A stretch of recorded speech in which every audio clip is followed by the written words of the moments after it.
मोदी जी कौन सा mobile phone इस्तेमाल करते हैं? एक ऐसी किताब जो पढ़ने के लिए नहीं बल्कि पानी को साफ करने के लिए बनाई गई है, और एक ऐसी बिल्डिंग जिसमें आपको कभी भी कोरोना वायरस नहीं हो सकता। आखिर कौन सी है ये बिल्डिंग? जानने के लिए चैनल को सब्सक्राइब करके वीडियो को लास्ट तक जरूर देखना। नंबर 10।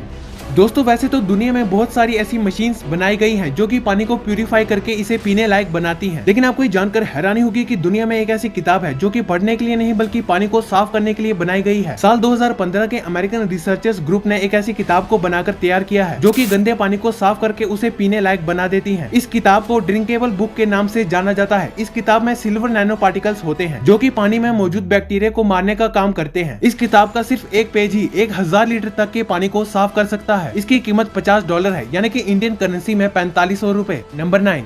वैसे तो टॉर्चर करने के बहुत सारे तरीके मौजूद हैं, लेकिन क्या आप यकीन करेंगे कि व्हाइट कलर भी लोगों को टॉर्चर करने का एक तरीका है। टॉर्चर करने के इस तरीके को व्हाइट टॉर्चर भी कहते हैं। ये एक तरीके का साइकोलॉजिकल टॉर्चर है। इस तरह के टॉर्चर में किसी इंसान को सफेद कपड़े पहनाकर सफेद कमरे में ले जाया जाता है। इस कमरे में सभी चीजें व्हाइट कलर की होती है। इस कमरे में बंद लोगों को खाना भी सफेद रंग का ही दिया जाता है। ये कमरा साउंड प्रूफ होता है, जिस वजह से इस कमरे में बाहर की आवाज भी सुनाई नहीं देती। ऐसे कमरे में लंबे समय तक रहने के बाद लोगों को हेलुसिनेशन यानी कि दिमागी भ्रम होने लगता है और वो अपना संतुलन खो बैठते हैं। व्हाइट टॉर्चर का इस्तेमाल इजराइल और अमेरिका में सबसे ज्यादा किया जाता है। नंबर 8। हम जब भी सोने के लिए जाते हैं तो हम अपने सर के नीचे पिल्लो रखकर ही सोते हैं, लेकिन पहले के समय में ऐसा नहीं होता था। पहले के समय में लोग पिल्लो के नाम पर पत्थर पे सोते थे, क्योंकि वो पिल्लो पत्थर के बनाए जाते थे। ऐसा इसलिए होता था क्योंकि तब पिल्लो आराम के लिए नहीं होते थे, बल्कि वो असल में कीड़े मकोड़ों से बचने के लिए होते थे। अगर कोई बिना पिल्लो के सोता था तो कीड़े उसके कान में जा सकते थे। लेकिन ऐसा कहा जाता है कि किसी राजा के नौकर ने गलती से कुछ कपड़े पत्थर से बने पिल्लो के ऊपर रख दिए, और जब राजा उस पर सोने गए तो वो उन्हें काफी कंफर्टेबल लगा, और इसके बाद से सॉफ्ट पिल्लो बनना शुरू हो गए। नंबर 7। आप लोगों ने कई अलग अलग तरह के आलू तो जरूर देखे होंगे, लेकिन क्या आपने कभी कोई ऐसा आलू देखा है जिसके अंदर आप रह भी सकते हैं? देखिए, यूएसए के सबसे पहले ऐसे होटल को जिसे किसी आलू की तरह बनाया गया है। 600 किलो की ये विशाल बिल्डिंग अमेरिका के सबसे शानदार होटल्स में से एक मानी जाती है, जिसके अंदर आपको कुछ इस तरह के बेडरूम, बाथरूम और भी कई सारी फैसिलिटीज देखने को मिलती हैं जो कि किसी लग्जरी होटल में होती हैं। इस होटल में सिर्फ एक रात रुकने का किराया इंडियन करेंसी में करीब 18,000 रुपए के आसपास है। नंबर 6।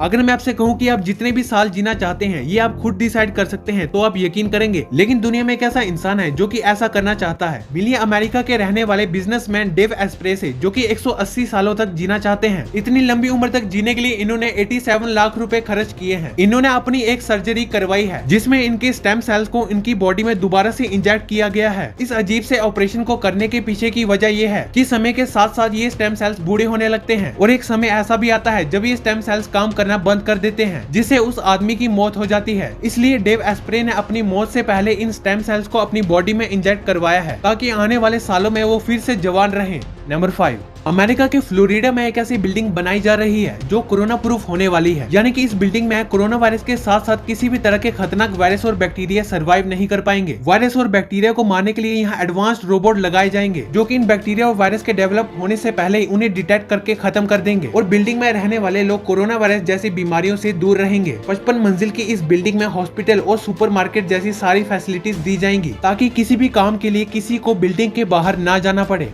नंबर 4।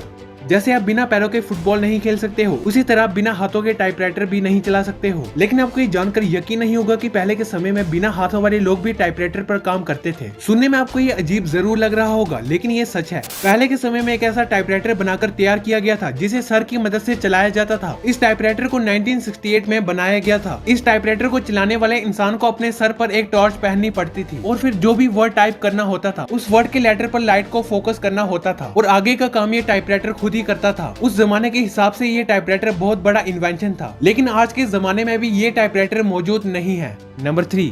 साल 1967 में जर्मनी में एक नई बीमारी फैली थी जिसे हेमोरेगिक फीवर के नाम से जाना जाता था। इस बीमारी की रिसर्च करने से पता चला कि ये बीमारी अफ्रीकन ग्रीन मंकी के जरिए फैली थी। इस बीमारी के लक्षण बुखार और चेचक थे, जिसके बाद मल्टीपल ऑर्गन फेलियर और इंटरनल ब्लीडिंग की वजह से इंसान की मौत हो जाती थी। उस समय किसी भी तरह से ये बीमारी तो काबू में आ गई थी, लेकिन हैरानी की बात यह है कि आज भी इस बीमारी का इलाज मौजूद नहीं है, और साल 2021 में इस बीमारी के कुछ पेशेंट्स अफ्रीका के कुछ शहरों में मिले थे।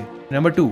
सारे प्लेन्स और जेट्स में ऐसे पायलट्स को बिठाया जाता है जो पूरी तरह से ट्रेंड होते हैं ताकि प्लेन्स की लैंडिंग और टेक ऑफ में कोई भी रिस्क ना हो। लेकिन क्या आपको पता है कि दुनिया में एक ऐसा एयरपोर्ट भी है जहां कोई भी पायलट आज तक सेफ लैंडिंग नहीं करवा पाया। दरअसल इस एयरपोर्ट का नाम क्रिस्टियानो रोनाल्डो एयरपोर्ट है जो कि पुर्तगाल में मौजूद है। ये दुनिया का इकलौता ऐसा एयरपोर्ट है जिसे दुनिया का सबसे खतरनाक एयरपोर्ट भी माना जाता है। दरअसल यहाँ पर चलने वाली समुद्री हवाओं की वजह से किसी भी प्लेन की परफेक्ट लैंडिंग करवाना इम्पॉसिबल है और यही कारण है जिसके चलते कुछ गिने चुने पायलट्स ही अपनी जान को खतरे में डालकर यहाँ पर प्लेन की लैंडिंग करवा पाते हैं।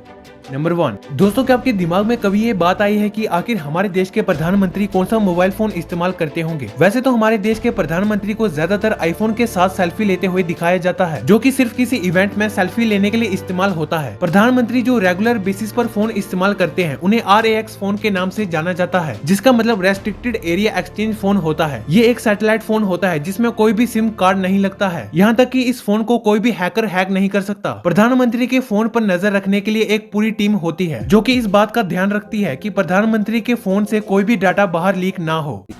वीडियो अच्छी लगी हो तो वीडियो को लाइक कर देना। ऐसी ही वीडियोस के लिए हमारे चैनल को सब्सक्राइब करना मत भूलना।